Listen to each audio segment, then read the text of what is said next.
Now that we're finding ourselves in the fourth quarter of this year, it's time to start wrapping up the year on a high note. And I'm here to guide you through the essential steps that you should be taking in this last quarter. If you're anything like me, these last 3 months of the year will go by so quickly. And before you know it, January is here, the holidays are over, and it's back to business as usual again. I try really hard to be as prepared as I possibly can between both my business and my personal life during this busy time of the year, which is why I'm covering what you should be doing in this fourth quarter early so that you can easily prepare for the end of the year as well. If you want to go into the holiday season with less stress and overwhelm this year, being prepared in your business will be extremely important. Being proactive will allow you to spend that extra time with your family and friends without feeling guilty about not working in your business. In today's podcast episode, I'm walking you through some of the main items that you should be thinking about during this last quarter of the year. I'm helping you be proactive and stay on track so that you're able to not only close out your business this year with less stress, but you'll be able to enjoy your holidays and not be stuck in the office crunching numbers.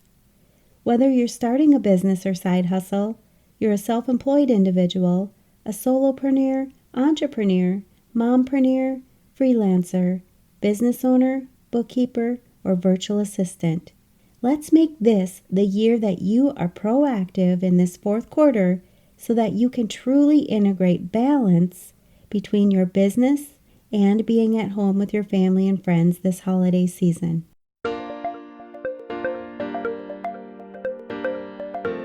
You're listening to the Mastering Your Small Business Finances podcast, where we get straight to the point on topics that ultimately affect your bottom line. That's right, as an entrepreneur with a small business, money management, growth, marketing, they all affect your bottom line. I'm your host, Chris Ponick. I'm a certified public accountant, and I've been helping small business owners like you navigate and easily understand these complicated topics for over 25 years. I'm a wife, a mom, a grandmother, and a small business owner myself, so I know your time is valuable. In my free time, I make the best sugar cookies and have mastered an amazing chocolate chip cookie recipe. And that's not just my opinion. You're in the right place. I promise your time will be well spent here. Each week, you'll gain confidence and clarity while making a successful impact on your business and grow your bottom line. Get comfy, grab a cookie, and let's get straight to the point with this week's episode.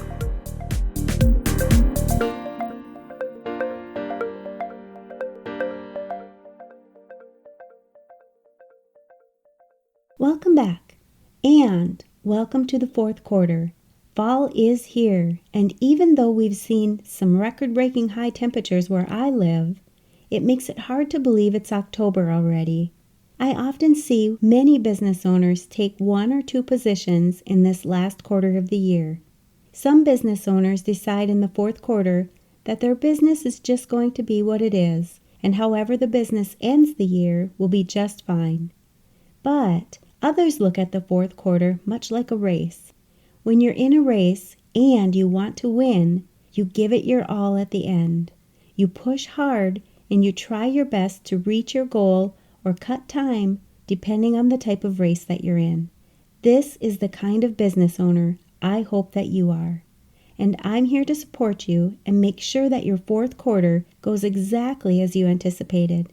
For this to happen, though, you need to be prepared. And today I'm providing assistance and guidance to help you end your fourth quarter in the best position you can. To start, you need to review your goals.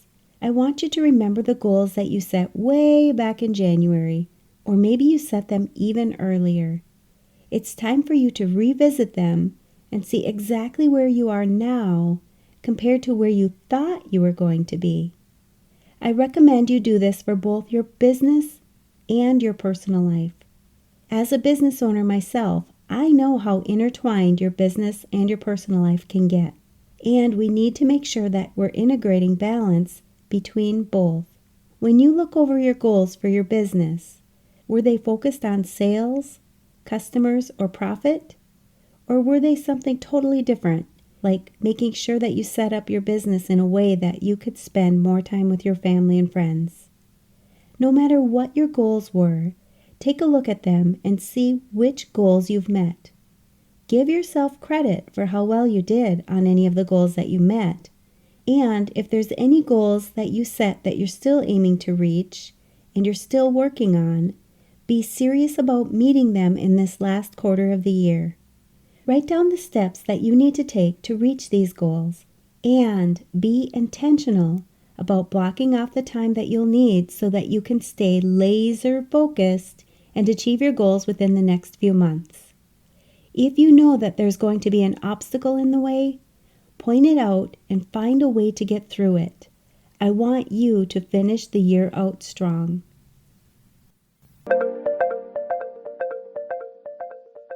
If you're an accountant or high-stress professional, you want to start enjoying your life more, both at work and at home. You've likely built a successful career, but at what cost? The problem is, you're so buried in deadlines and to-do lists that there's no time or energy left for the things that really matter.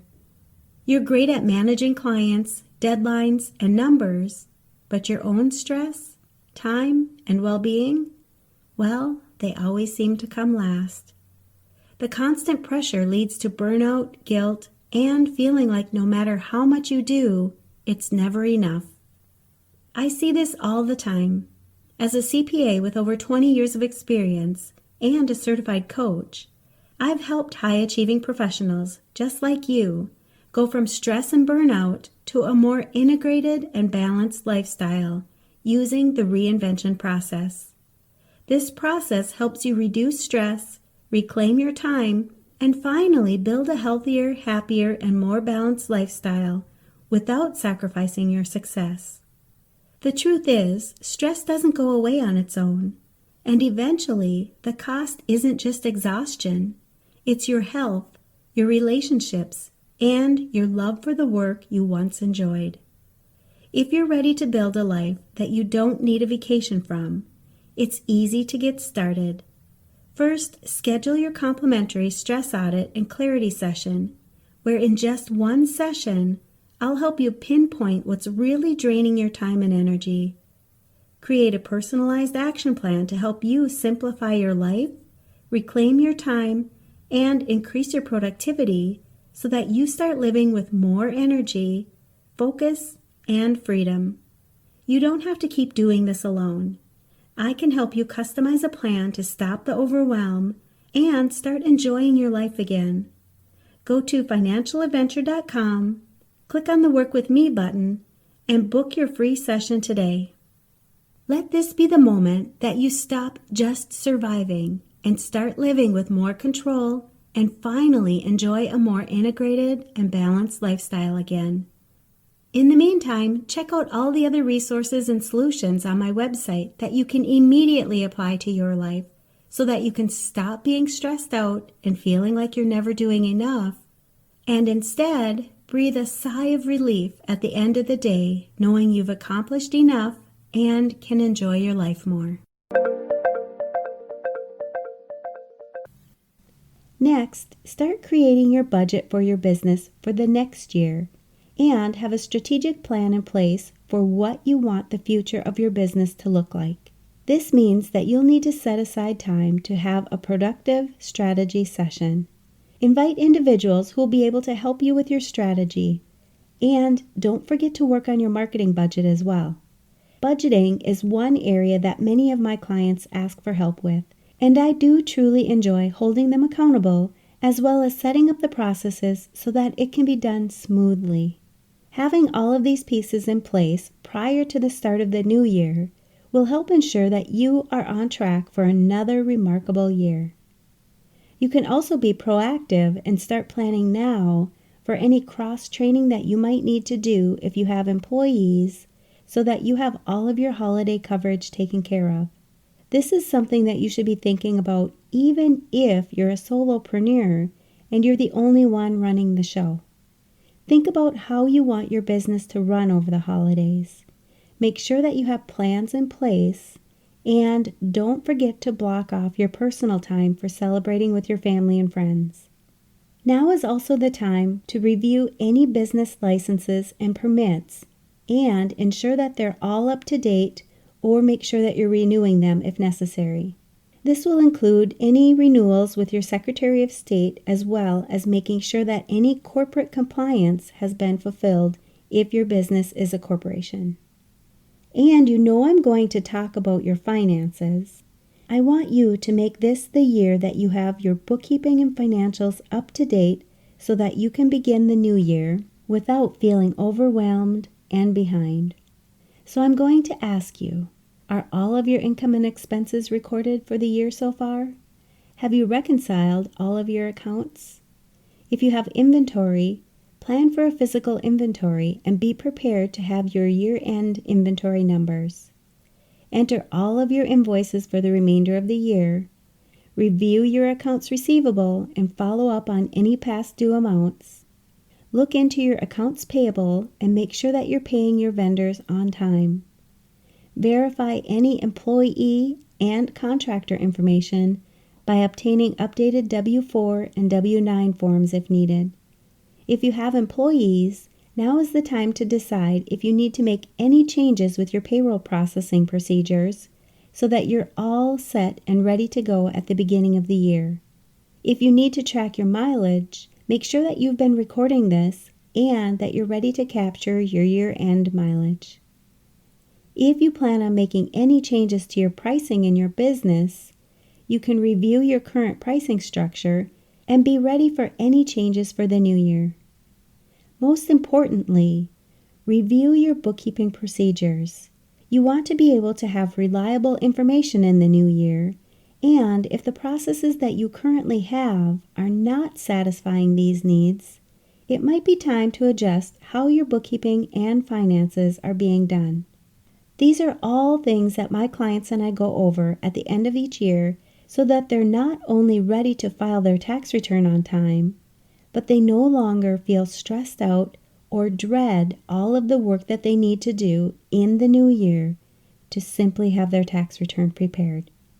Once you have your finances in order, take some time to compare how your finances look this year compared to last year. Are there any areas that you need to concentrate on? If you don't understand your financials or they're not in order, now is the time to schedule some time to meet with your bookkeeper, your accountant, or tax preparer. By meeting with them early, you can also take advantage of any additional deductions that will benefit you in this tax year. This is also an excellent time to review any estimated taxes and be sure you're submitting any payments if needed.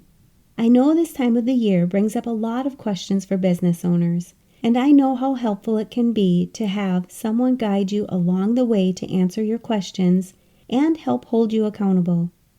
Maintaining your bookkeeping and financial data is important so that you can make smart and timely decisions. I understand how frustrating it can be when you're trying to do your bookkeeping and you get stuck because you have a question and you don't know how to find the answer. Or maybe you feel like you need someone who can answer your questions so that you can keep moving forward. I also understand how easy it is to put your bookkeeping as a low priority, and I see it done often. So if this is you, first of all, know that you're not alone. It may be because you're unsure of how to do it or where to get started. Or it may be because you don't have the time or the resources to get it done. If you need help managing any of the topics that I covered in today's podcast, or being held accountable so that you can be more efficient and reach the goals that you set for yourself and your business, feel free to reach out to me. I'd love to help you. And I'm going to ask, what's at least one thing that you'll take away from this episode that will help your business succeed and grow your bottom line? If you need some accountability, join our private Facebook community and post your action item. We'd love to support you. Thanks for taking the time to tune into this episode of Mastering Your Small Business Finances.